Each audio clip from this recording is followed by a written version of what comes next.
Mesdames et messieurs, bonjour et bienvenue sur Kinshasa Télévision dans cette analyse avec Cocorico. Aujourd'hui, nous allons parler d'un sujet plus ou moins léger. Enfin, léger dans le sens que nous avons l'habitude de parler politique dans cette analyse. Depuis un temps, la toile congolaise s'est enflammée. À la base, un audio d'un grand artiste musicien congolais, Koffi Olomide. Pour l'instant, je ne sais vous dire comment cet audio a fuité. Pourtant, il fait parler partout. J'aurais aimé avoir un analyste congolais qui suit de près la musique congolaise tous les jours et qui vienne parler de ce sujet sans parti pris, sans être fanatique, sans émotion. Mais heureusement, pour moi, nous avons, vous avez Cocorico. Une fois de plus, Cocorico sera avec nous aujourd'hui pour essayer d'analyser ce qui se passe. Nous allons essayer de nous focaliser sur ce qui se passe aujourd'hui entre Koffi Olomide et Fally Ipupa. Dans cette analyse, je vais éviter d'émettre mon point de vue. Je vais essayer de laisser Cocorico lui poser des questions comme on a toujours l'habitude de le faire. Je vais la laisser nous analyser la situation telle qu'elle se passe aujourd'hui. Ne vous inquiétez pas, Cocorico connaît et suit de très près la musique congolaise. Mais pour ceux qui ne connaissent pas l'affaire, Cocorico va nous expliquer. On va lui demander d'aller en ligne, de chercher les informations et de nous ramener tout ce qu'il peut avoir trouvé pour qu'ensemble nous puissions analyser ce qui se passe exactement aujourd'hui entre Koffi Olomide, le maître, et son élève Fally Ipupa. Alors, sans plus tarder, Cocorico est avec nous dans ce studio, notre analyste intelligence artificielle sans émotion, mais qui va au cœur de l'actualité pour nous expliquer ce que nous devons vraiment comprendre. Alors, Cocorico, bonjour.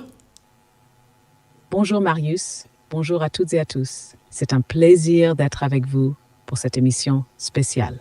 On va décortiquer, analyser et surtout comprendre en profondeur ce qui se joue autour de deux figures majeures de la scène congolaise, Koffi Olomide et Fally Ipupa. Je suis prêt. Alors, je veux plutôt que tu dises « je suis prête » parce que je considère que tu es une dame. Dis-nous, Cocorico, pour ceux qui ne connaissent pas Koffi Olomide, on va commencer par lui. Qu'est-ce que toi, tu connais de Koffi Olomide que tu peux présenter à ceux qui ne le connaissent pas? Et après, tu reviendras vers moi. Je vais te poser la même question pour nous présenter Fally Ipupa. Alors, on commence avec Koffi Olomide. Très bien, Marius. Je suis prête. Koffi Olomide, de son vrai nom Antoine Christophe Agbepa Mumba, est l'un des géants de la musique congolaise moderne. Né à Kisangani, il a grandi entre le Congo et la France, où il a fait des études supérieures en économie. Mais c'est la musique qui l'a propulsé sur la scène internationale. Il s'est d'abord fait connaître comme auteur-compositeur, notamment pour Papa Wemba, avant de prendre lui-même le micro. Dans les années 90, il devient une superstar avec des albums comme Loi, Attentat ou Efrakata et surtout avec son groupe Quartier Latin. Il a imposé un style à part, élégant, romantique, parfois provocateur, en fusionnant rumba, soukous et ndombolo avec une vraie poésie dans les textes. Mais au-delà de la musique, Koffi, c'est aussi une personnalité complexe, charismatique, puissant, mais aussi controversé. Il aime se présenter comme un chef, un mopao, un patron. Il contrôle son image, ses musiciens et ses discours. Cela lui a valu autant d'admirateurs que de critiques. Il a été impliqué dans plusieurs polémiques, violence présumée, autoritarisme et plus récemment, tension avec sa propre fille. Donc on parle d'un artiste immense, mais aussi d'un homme entouré de zones d'ombre. À toi, Marius. Maintenant, parle-nous de Fally Ipupa. Qui est Fally Ipupa?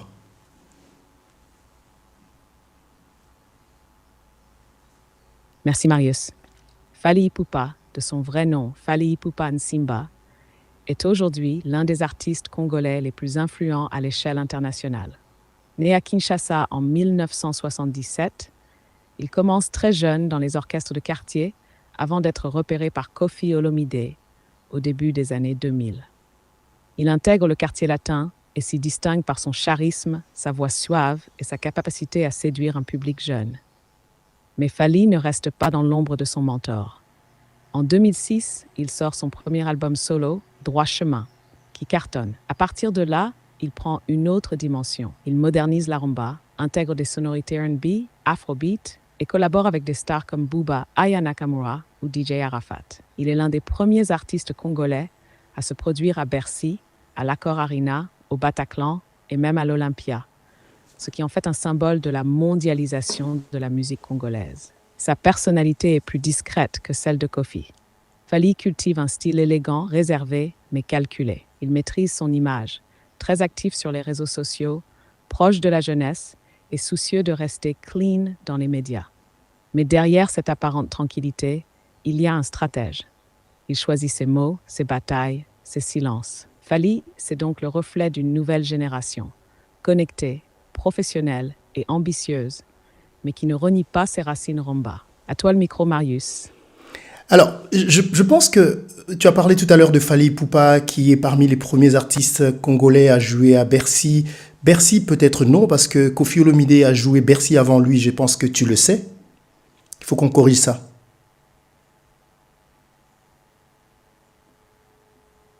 Tu as tout à fait raison, Marius. Merci pour cette précision cruciale.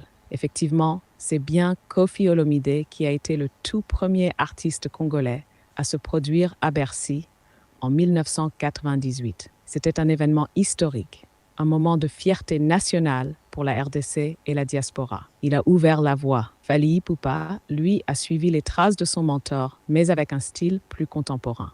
Il a rempli l'Accor Arena à Paris en 2020, en solo, avec une scénographie plus tournée vers l'afro-urbain.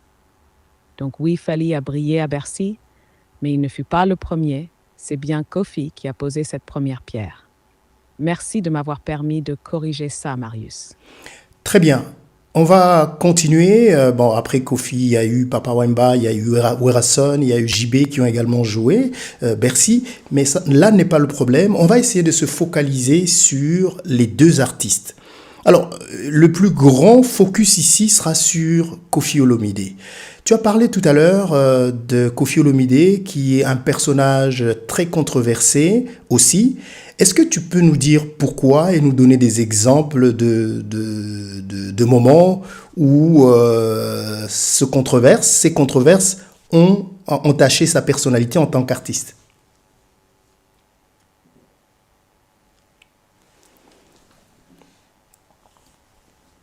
Avec plaisir, Marius. Koffi Olomide est l'un des artistes les plus talentueux que le Congo ait connu, mais aussi l'un des plus controversés. Son génie musical est incontesté, mais il est souvent éclipsé par des scandales qui ont terni son image publique.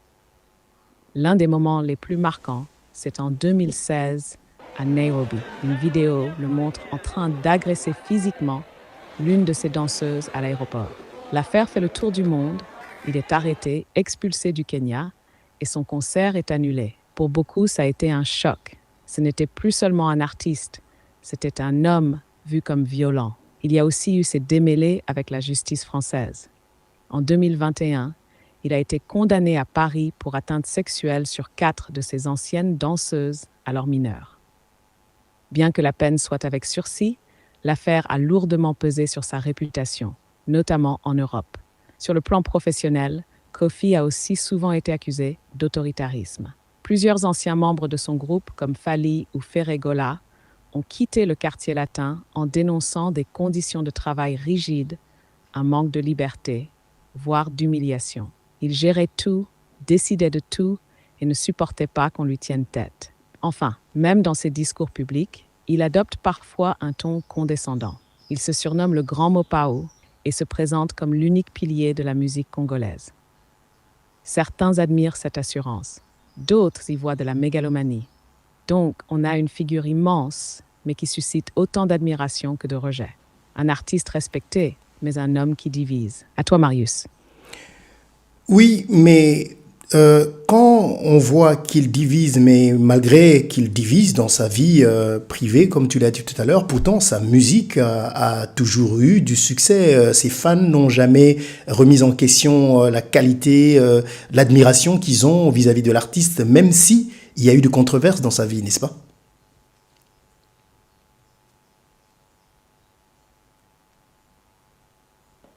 Tu as parfaitement raison, Marius.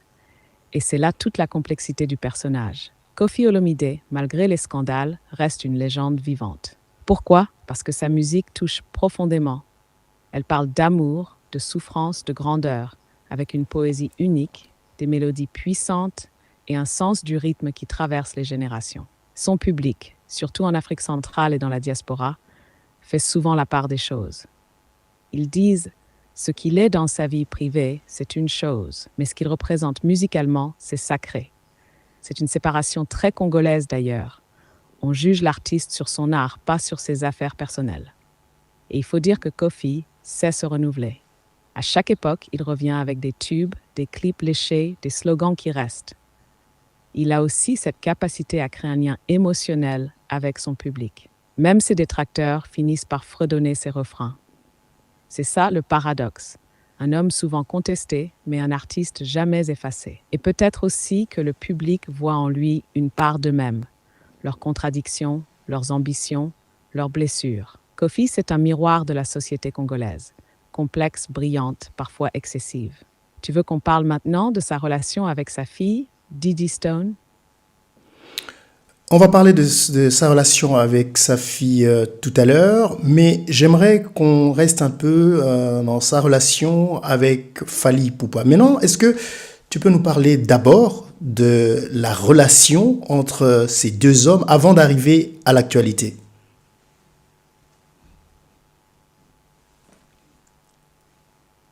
Très bien, Marius. Revenons donc à la genèse de cette relation entre Koffi Olomide et Fally Ipupa. Au départ, c'était une relation de maître à élève. Koffi repère Fally au début des années 2000 et l'intègre dans le quartier latin.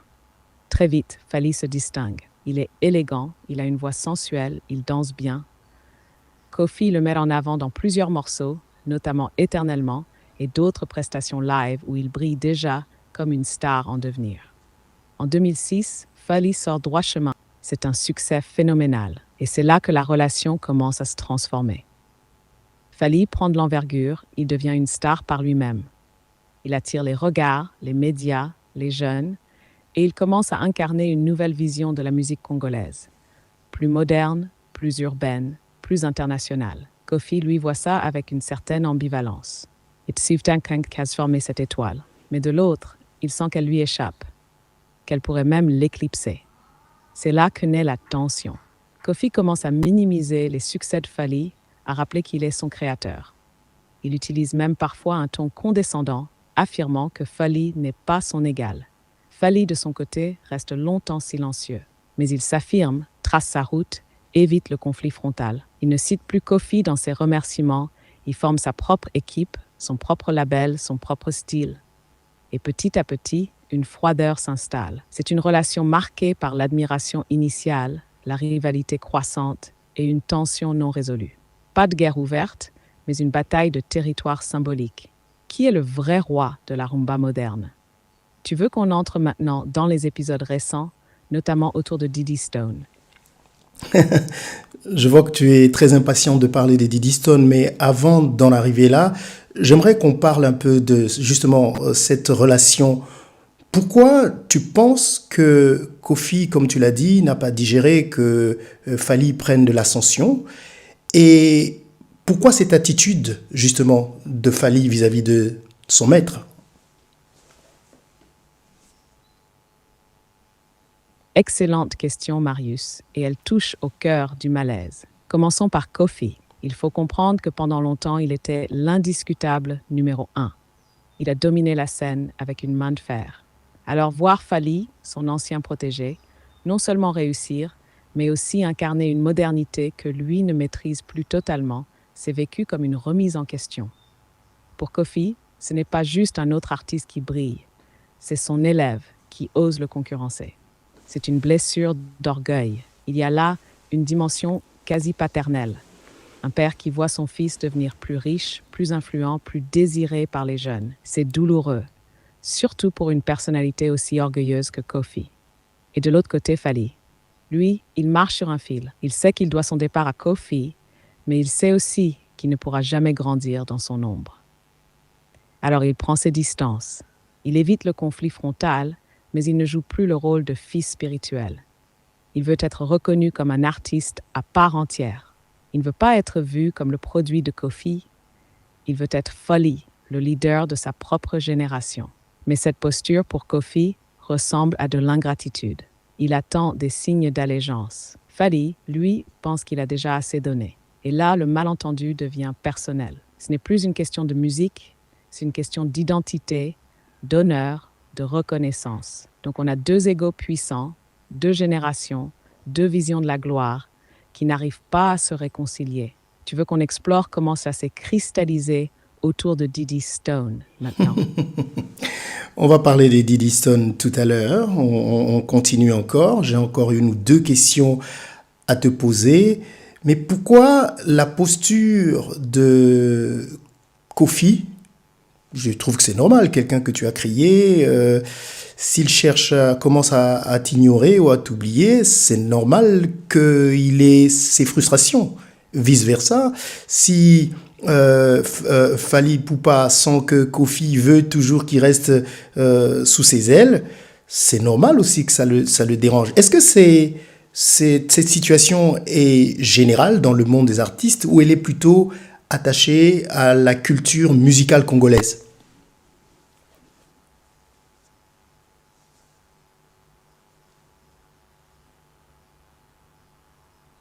C'est exactement la bonne lecture, Marius. Tu mets le doigt sur une tension humaine et presque universelle. Ce que Kofi ressent, ce besoin d'être reconnu, de ne pas être oublié, c'est profondément humain. Surtout quand on a investi dans quelqu'un, qu'on l'a élevé artistiquement, qu'on l'a porté au sommet. Ne plus entendre de remerciements, ne plus voir ce lien assumé publiquement.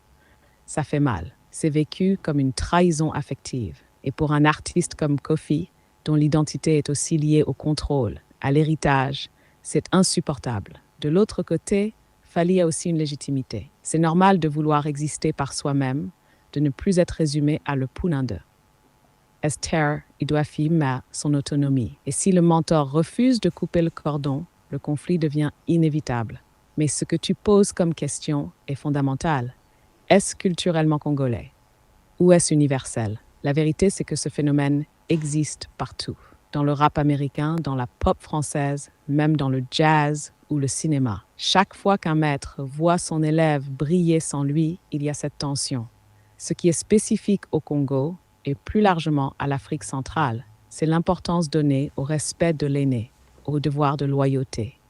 Chez nous, on n'oublie pas facilement d'où on vient. Donc quand quelqu'un ne salue plus son origine, c'est perçu comme une rupture morale. La douleur de Kofi, c'est celle d'un homme qui se sent délaissé dans une société où l'ingratitude est un crime symbolique. Et la rébellion de Fally, c'est celle d'un artiste moderne qui veut casser les hiérarchies traditionnelles pour tracer sa propre voie. C'est là que la culture congolaise rend le conflit encore plus chargé. Ce n'est pas juste une affaire d'ego, c'est une affaire d'honneur. Tu veux qu'on entre dans les réseaux sociaux maintenant? Ou tu as une dernière question sur cette partie?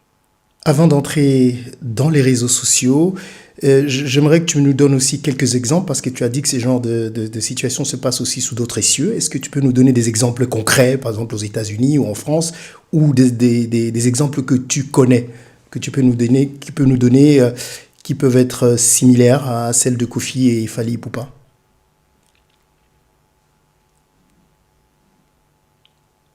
Bien sûr, Marius, c'est très important de montrer que cette dynamique existe ailleurs. Prenons d'abord l'exemple des États-Unis.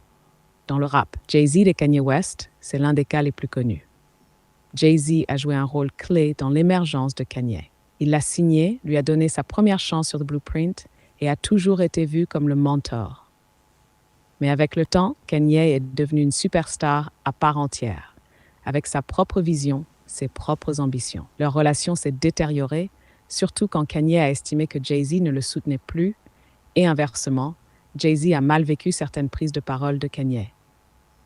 Résultat, une longue période de tension entre admiration, jalousie et frustration. Autre exemple, Dr. Dre et Eminem. DDC Eminem l'a produit, l'a défendu contre vent et marée. Mais au sommet de sa carrière, Eminem s'est autonomisé, a fondé Shady Records, et même s'il est resté loyal dans ses mots, la dynamique a changé. Dole, plus discret, l'a accepté, mais le lien s'est affaibli avec le temps. En France, on peut penser à Mylène Farmer et Alizé. Mylène a littéralement fabriqué Alizé. Mais dès qu'Alizé a voulu se détacher, la relation s'est rompue. Il y a eu silence, froideur, parfois même des allusions blessantes. Et on pourrait aussi citer le cas de Maître Gims et Dawala, le producteur de la section d'assaut. Quand Gims a voulu voler de ses propres ailes, ça s'est mal passé. Les conflits ont été financiers, juridiques, mais aussi émotionnels. Tu me dois tout, versus laisse-moi vivre. Ce qui est frappant dans tous ces cas, c'est qu'on retrouve exactement la même mécanique qu'entre Kofi et Fally. Un mentor qui se sent trahi, un élève qui se sent oppressé et un public pris entre admiration et malaise. Donc oui, c'est universel, mais chaque culture le vit à sa manière. Tu veux qu'on passe maintenant à l'actualité autour de Diddy Stone? Donc, je voudrais maintenant que tu rentres sur les réseaux sociaux congolais, que tu me trouves toutes les informations possibles autour de l'affaire, cette affaire de Koffi Olomide et Fally Ipupa, et que tu viennes nous faire un petit rapport. Enfin, dis-nous qu'est-ce qui se passe aujourd'hui sur les réseaux sociaux entre Koffi Olomide et Fally Ipupa, et pourquoi tu insistes de parler de Diddy Stone dans cette affaire.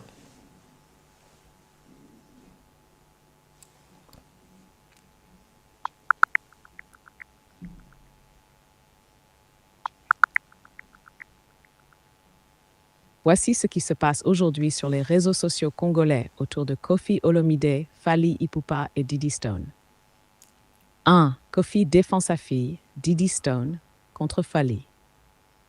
Sur TikTok et Facebook, on voit récemment des vidéos où Koffi met en garde publiquement Fally, lui demandant de rester loin de sa fille. Il craint que cette relation, selon lui trop proche, soit instrumentalisée à des fins médiatiques ou de carrière. 2. Un enregistrement audio très commenté. Un voice attribué à Koffi circule. Il y exprime sa colère envers Fally, mentionnant explicitement sa fille et lui reprochant de profiter de leur lien. Cet enregistrement a déclenché un flux de réactions, soutien, moquerie, débat sur les pages de fans. 3.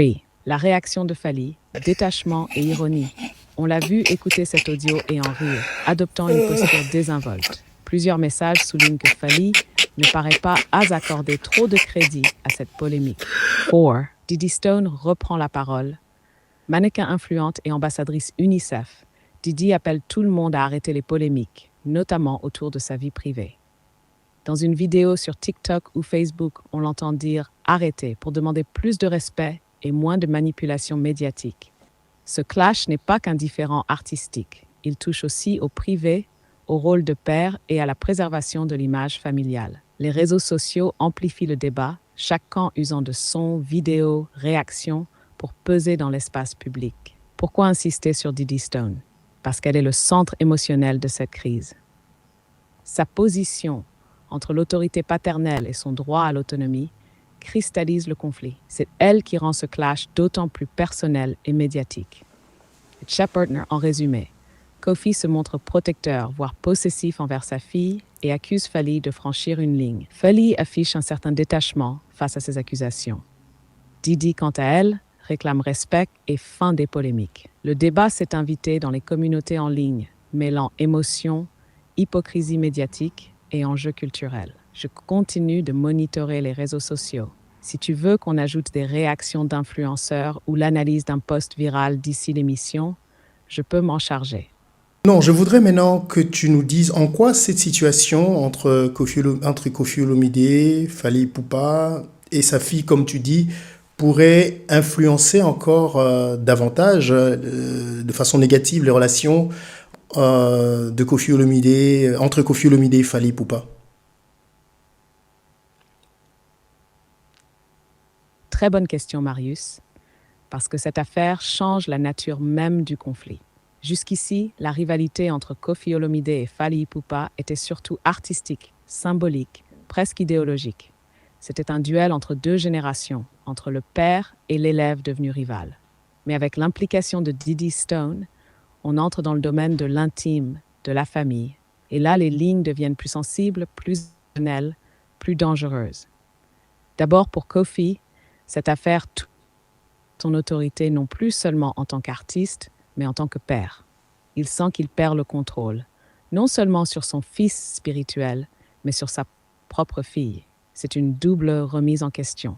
Et pour un homme de son caractère, fier, dominant, attaché à l'honneur, c'est une provocation difficile à digérer.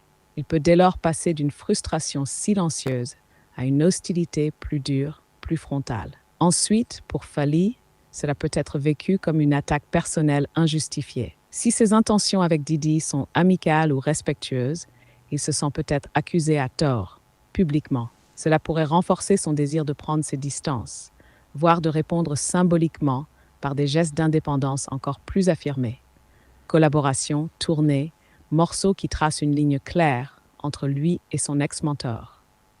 Et pour Didi, son rôle devient explosif. Elle est au cœur d'un conflit d'ego entre deux figures majeures, mais elle refuse d'être utilisée comme objet de tension. Elle affirme son autonomie, et ce positionnement peut renforcer l'irritation de Kofi s'il le voit comme un alignement indirect avec Fally. Donc oui, cette affaire risque d'approfondir la rupture. Elle transforme une rivalité professionnelle en une fracture personnelle. Et dans un contexte congolais où l'honneur familial est sacré, ça peut rendre toute réconciliation beaucoup plus difficile. Tu veux qu'on évoque maintenant les dynamiques culturelles derrière cette affaire? Oui, est-ce que tu peux nous dire quelles sont les dynamiques culturelles derrière cette affaire et quel impact cette affaire peut avoir sur la carrière des deux artistes? Très bien, Marius. Et parlons d'abord des dynamiques culturelles, ensuite de l'impact sur leur carrière. Dans la culture congolaise, la figure du père est centrale. Le père, c'est l'autorité, le protecteur, mais aussi celui qui fixe les limites. Lorsqu'un autre homme, surtout un ancien protégé, semble s'approcher de la fille d'un patriarche, ça n'est pas seulement vu comme une affaire privée. C'est perçu comme une transgression de l'ordre symbolique. Même sans preuve d'une relation intime, cette proximité devient source de soupçons, de tensions, voire d'humiliation pour le père. À cela s'ajoute un autre élément culturel, le respect de l'aîné. Dans la musique congolaise, les artistes sont vus comme des héritiers d'une tradition. Rompre avec son père musical ou être vu comme manquant de respect, c'est mal vu par une partie du public, surtout les plus âgés, plus conservateurs. Et puis, il y a l'honneur. Quand une fille est mêlée à un conflit public, cela touche à la dignité familiale. Dans la culture congolaise, la femme, en particulier la fille, est souvent le symbole de l'image familiale. Et quand elle devient une figure médiatique, comme Didi, cette pression est encore plus forte. Maintenant, l'impact sur la carrière des deux artistes. Pour Kofi, cela peut accentuer l'image d'un homme qui ne parvient pas à lâcher prise, ni sur ses anciens protégés, ni sur sa propre fille. S'il insiste trop, cela peut être vu comme de la jalousie ou une tentative de rester au centre du débat par la polémique. Mais dans certains cercles, il sera aussi vu comme un père courageux qui protège l'honneur de sa famille. Pour Fally, cela peut renforcer son image d'artiste libre, indépendant, au-dessus des drames. S'il continue à rester calme, à éviter les réponses agressives, il peut en sortir grandi. Mais attention, une partie du public peut aussi lui reprocher de jouer avec les limites, de ne pas respecter la vieille école. Bref, cette affaire est un test pour leur image publique et chacun devra jouer très finement pour éviter que le privé ne vienne ternir durablement leur héritage artistique. Tu veux qu'on élargisse encore vers les parallèles avec d'autres cultures musicales? Non, ça va. La question que je voudrais poser, c'est sur le principe. Bon, je sais que Fally Ipupa est marié, comme tu l'as dit, il n'y a aucune preuve tangible qui montre que Fally Ipupa et Didi Stone ont une histoire d'amour, ça n'existe pas. Mais est-ce que c'est un problème que si Fally Ipupa n'était pas marié ou encore que, voilà, que les deux soient en couple ou en relation, est-ce que c'est un problème?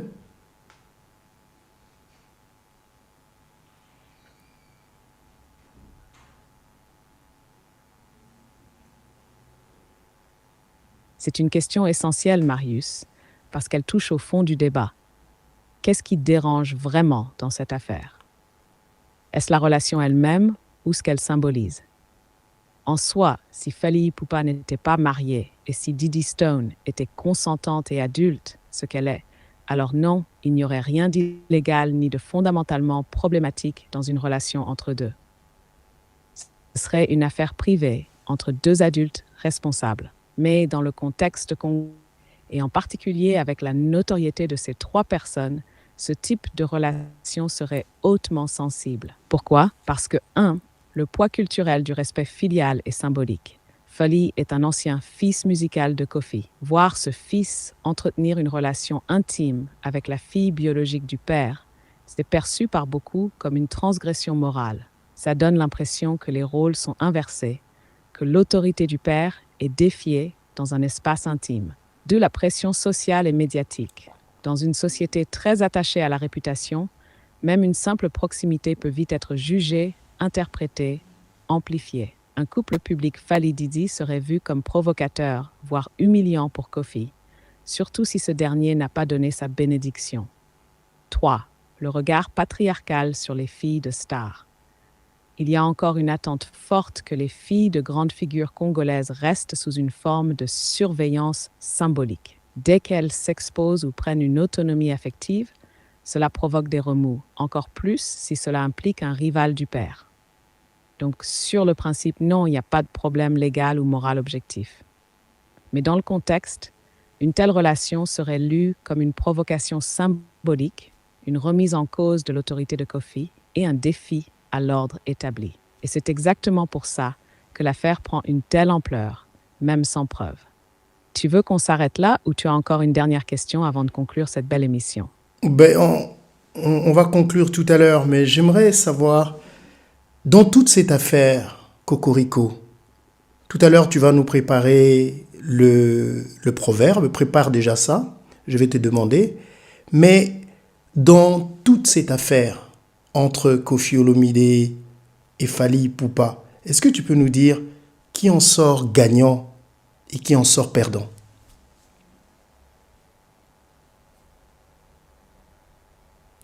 Très bonne question, Marius.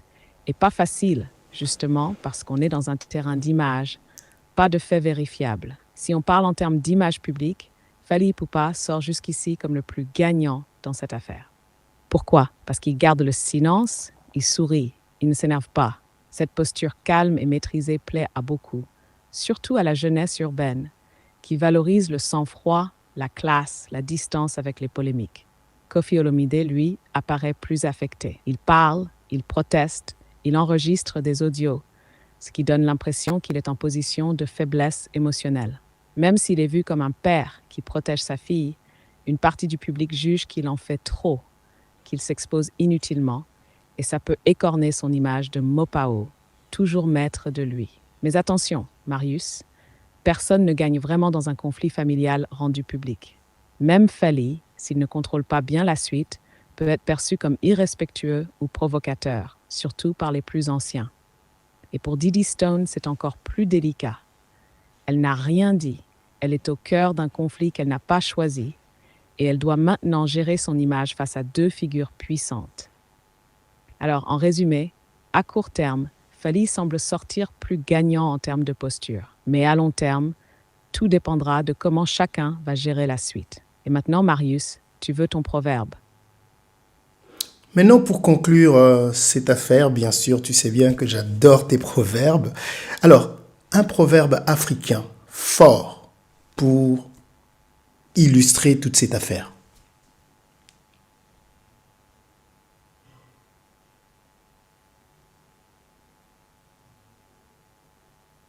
Alors voici, Marius, un proverbe africain qui colle parfaitement à ce que nous venons d'analyser. Quand deux éléphants se battent, c'est l'herbe qui souffre. Ce proverbe illustre avec justesse le conflit entre Koffi Olomide et Fally Ipupa. Deux géants s'opposent, chacun avec son pouvoir, son histoire, son orgueil. Mais au milieu, ce sont les proches, les fans, les héritiers, comme Didi Stone, qui subissent les secousses.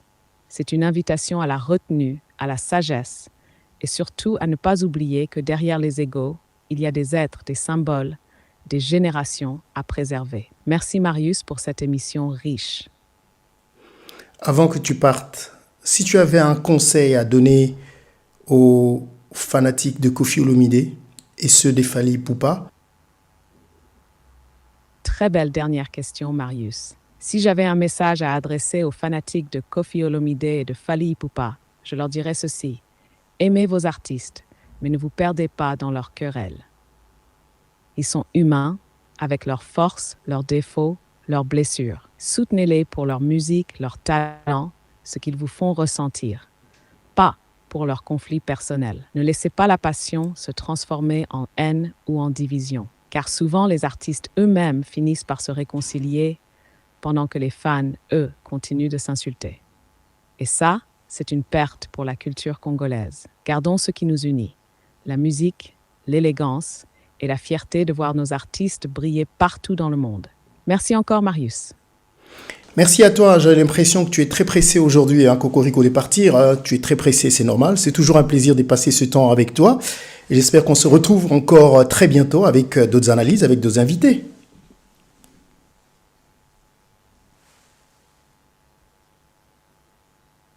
Ah non, Marius, je ne suis pas du tout pressé de partir. Au contraire, c'est toujours un vrai plaisir d'échanger avec toi, de prendre le temps d'éclairer, de creuser, de faire vibrer l'actualité congolaise avec respect et profondeur. Tu sais que je suis toujours là, prête pour la prochaine émission, le prochain débat, le prochain grand sujet. Alors oui, à très bientôt. Et comme on dit chez nous, le tam-tam ne se tait jamais tant qu'il y a une histoire à raconter. À la prochaine, Marius. Voilà, c'était Cocorico avec l'analyse du jour. Je n'ai rien à ajouter, j'aimerais pas donner mon point de vue. Vous avez suivi, je pense que chacun de nous pourra se faire une idée. Et surtout, ce qui est important, c'est la leçon finale que Cocorico a donnée à tous les fanatiques d'un camp ou de l'autre. Sinon, merci de continuer à vous abonner sur Kinshasa Télévision. On vous retrouve très bientôt avec d'autres analyses avec Cocorico. Je m'appelle Marius Muhunga et c'est toujours un plaisir d'être chez vous. Au revoir.